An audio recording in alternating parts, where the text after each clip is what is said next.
Hi hello SM क्रिएटेशनमध्ये सगळ्यांचं स्वागत आहे। तर चला आज इथे आपण बघूयात आपल्याला वरणाची डाळ बनवायची आहे। फिक्कं वरण करायचं आहे।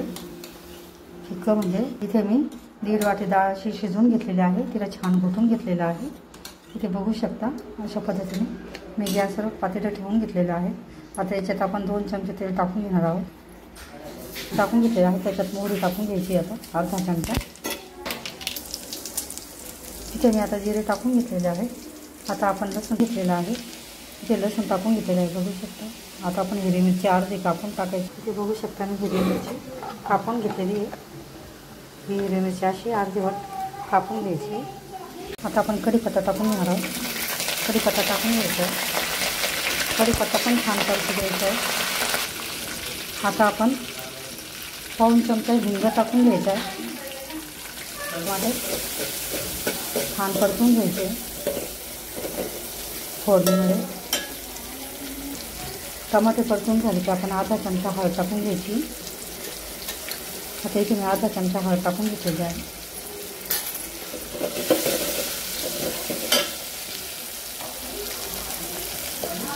कोथिंबीर टाकून मी हळद आणि कोथिंबीर टाकून घेतली आहे। आता त्याच्यामध्ये मी 1 चमचा डाळ टाकून घेतलेली आहे, इथे बघू शकता।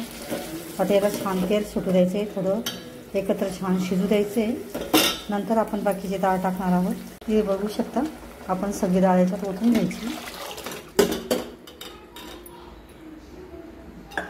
सगळी वरणाची डाळ आपण ओतून घ्यायची, छान मिक्स करून घ्यायचे। आता याच्यात मी 1 चमचा मीठ टाकून घेणार आहे आणि याला छान 2-3 छान उकळ्या येऊ द्यायच्या आहे।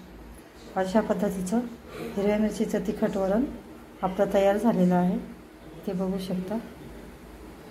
अशा पद्धतीचं वरण तुम्ही पण नक्की करून। आता ह्या वरणामध्ये आपण 1 चमचा मीठ टाकून घ्यायचं अंदाजानुसार। मी 1 चमचा मीठ टाकत आहे, 1 चमचा मीठ टाकून घेतलेलं आहे, इथे बघू शकता। असं हे कमी तिखट आणि फिक्कं वरण आपलं तयार झालेलं आहे। जास्त तिखट पण नाही आणि फिक्कं पण नाही, मध्यम स्वरूपाचं आपलं हे वरण। आपण हे वरण भात, भाजी पोळी, भाकरीसोबत, खिचडीवर अशा पद्धतीचं वरण तुम्ही पण नक्की करून बघा। व्हिडिओ आवडल्यास लाईक करा, शेअर करा, चॅनलला सबस्क्राईब करा। व्हिडिओ बघितल्याबद्दल धन्यवाद। इथे बघू शकता आपलं वरण छान उकळलेलं आहे। आता या स्टेजला आपण गॅस बंद करून टाकायचा आहे। ही तुम्हाला हिरव्या मिरचीचं वरण जर फिक्कं वरण आवडलं असेल तर चॅनलला लाईक करा, शेअर करा, चॅनलला सबस्क्राईब करा। व्हिडिओ बघितल्याबद्दल धन्यवाद। मस्त खा आणि स्वस्थ रहा।